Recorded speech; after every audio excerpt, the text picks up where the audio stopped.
নমস্কাৰ। আজি বৰষুণ লগত লৈ আপোনালোক সকলোকে ৰমি বৰগোহাঁই ব্লগৰ আন এটি ভিডিঅ'লৈ স্বাগতম জনাইছোঁ। আশা কৰোঁ আপোনালোক সকলো ভালে আছে। আজি ৰাতিপুৱাৰ পৰাই বিৰাটেই বৰষুণ দি আছে। আজি বুলি নহয় আৰু জন্মাষ্টমীৰ পিছৰ পৰা একদম একেলেঠাৰিয়ে বৰষুণ দিয়ে আছে এইকেইদিন। বৰষুণৰ বতৰত আজি লৈ আহিছোঁ এটা লাডু ৰেচিপি।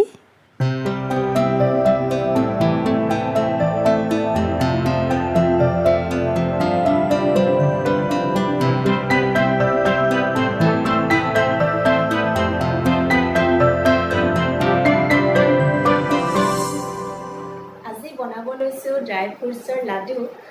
ড্ৰাই ফ্ৰুটছ বুলি ক'লেতো আমি সকলোৱে জানো যে আমাৰ শৰীৰৰ কাৰণে কিমান ভাল হয়, কিন্তু আমি মাছ মাংস খাবলৈ পাহৰি নাযাওঁ, কিন্তু ড্ৰাই ফ্ৰুটছ এমুঠি লৈ খাবলৈ আমি কেতিয়াবা পাহৰি যোৱা হয়। সেইকাৰণে ভাবিছোঁ আজি লাডু বনাম। আৰু এই ড্ৰাই ফ্ৰুটছৰ লাডু যদি আমি বনাই থওঁ, তেতিয়া আমি কেতিয়াবা ৰাতিপুৱা চাহৰ লগত বা আবেলি চাহৰ লগত বা যেতিয়াই মন যায় তেতিয়াই আমি লৈ এটা খাই দিব পাৰোঁ।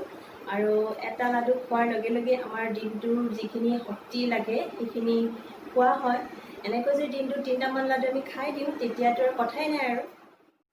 তাৰোপৰি এই লাডুত বহুতখিনি ভিটামিন থাকে, গতিকে সৰুৰ পৰা ডাঙৰলৈকে সকলোৱে এই লাডুবিধ এবাৰ হ'লেও বনাই খাই চাব লাগে। এতিয়া আৰু বেছি দেৰি নকৰোঁ, ব'লক লাডুবিধ বনাবলৈ যাওঁ, ব'লক। আজি লাডু বনাবৰ বাবে কি বস্তু লাগিব মই ইয়াতে গোটেইখিনি গোটাই লৈছোঁ। কাজু, বাদাম, খিচমিচ, খেজুৰ গোটেইখিনি আছে ইয়াতে।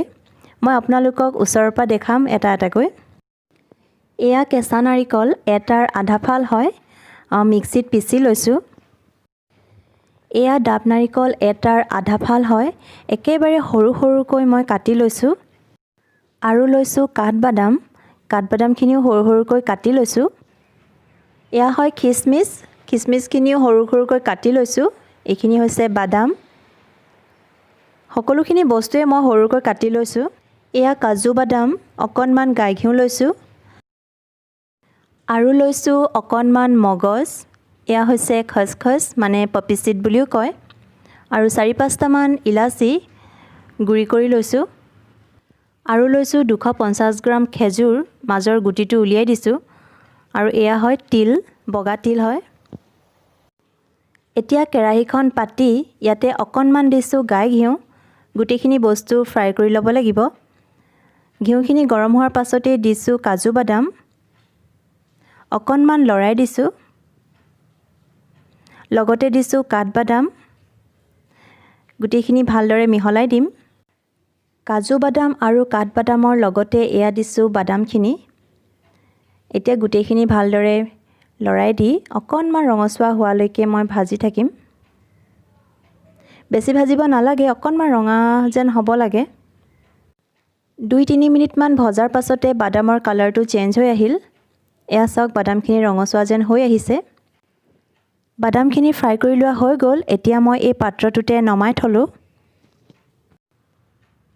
কেৰাহীখনত থাকি যোৱা ঘিউখিনিতে দিছোঁ 50 গ্ৰাম মগজ,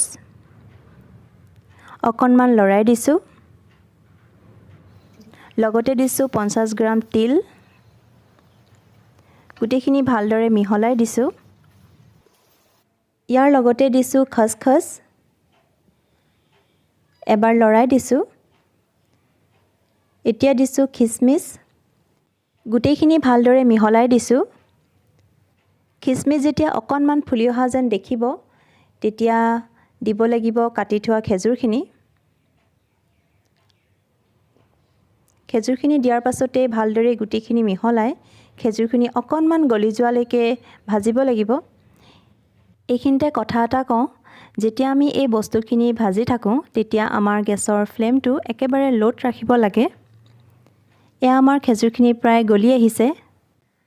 গেছৰ ফ্লেমটো একেবাৰে ল'ত ৰাখি প্ৰায় 10 মিনিটমান সময় ভজাৰ পাছতেই খেজুৰখিনি গলি আহিছে।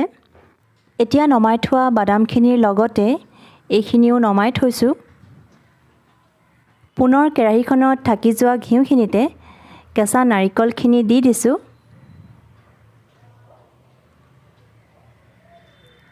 অকণমান লৰাই দিছোঁ। নাৰিকলখিনি কিছু সময় ভজাৰ পাছতে ইয়াত কাটি থোৱা ডাব নাৰিকলখিনি দি দিছোঁ।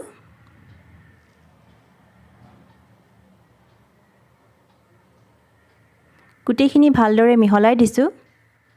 নাৰিকলখিনি ভাজোঁতে কিছু সময় লাগে আৰু এইখিনি ভাজোঁতে মই গেছৰ ফ্লেমটো একেবাৰে কমাই ৰাখিছোঁ। প্ৰায় 10 মিনিট সময় ভজাৰ পাছতে আমাৰ নাৰিকলখিনিও ভজা হৈ গ'ল।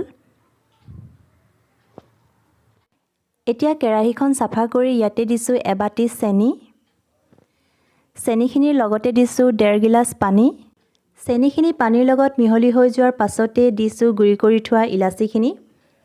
ইলাচিখিনি দিয়াৰ পিছত প্ৰায় 1 মিনিটমান সময় উতলিবলৈ দিছোঁ। আমাৰ চেনি পানীখিনি সম্পূৰ্ণ পাক খাব নালাগে, চেনিখিনি কেৱল পানীৰ লগত মিহলি হৈ গ'লেই হ'ল। তেতিয়া ইয়াতে দিব লাগিব বাদাম আৰু নাৰিকলৰ মিশ্ৰণখিনি। মই ইয়াতে বাদাম আৰু নাৰিকলৰ গোটেই মিশ্ৰণখিনি চেনি পানীখিনিত ঢালি দিছোঁ। এতিয়া গেছৰ ফ্লেমটো মিডিয়ামত ৰাখি লাহে লাহে গোটেই মিশ্ৰণখিনি লৰাই থাকিব লাগিব। গেছৰ ফ্লেমটো মিডিয়ামত ৰাখি প্ৰায় 15 মিনিটমান সময় ভজাৰ পাছতে আমাৰ এই মিশ্ৰণখিনি লাডু বনাব পৰা জোখৰ হৈ গ'ল। এতিয়া গেছটো অফ কৰি দিছোঁ আৰু এই মিশ্ৰণখিনি অলপ সময় ঠাণ্ডা হ'বলৈ দিছোঁ। এতিয়া মিশ্ৰণখিনি হাতেৰে চুব পৰা জোখৰ হোৱাৰ পাছতেই মই এনেদৰে লাডু বনাই লৈছোঁ। আপোনালোকে এদিন এই লাডুবিধ বনাই খাই চাব।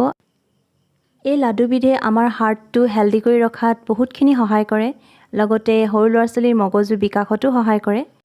সৰুৰ পৰা বৃদ্ধলৈকে এই লাডুবিধ বহু গুণে লাভদায়ক হয়। গতিকে আপোনালোকে এবাৰ হ'লেও এই লাডুবিধ বনাই খাই চাবচোন আৰু তলত কমেণ্ট কৰি জনাব কেনে পালে খাই। মোৰ এয়া গোটেইখিনি লাডুৱে বনোৱা হৈ গ'ল।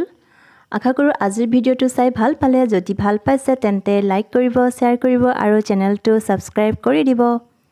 পুনৰ এটা নতুন ভিডিঅ' লৈ আকৌ লগ পাম। তেন্তে আজিলৈ আহোঁ। Bye bye.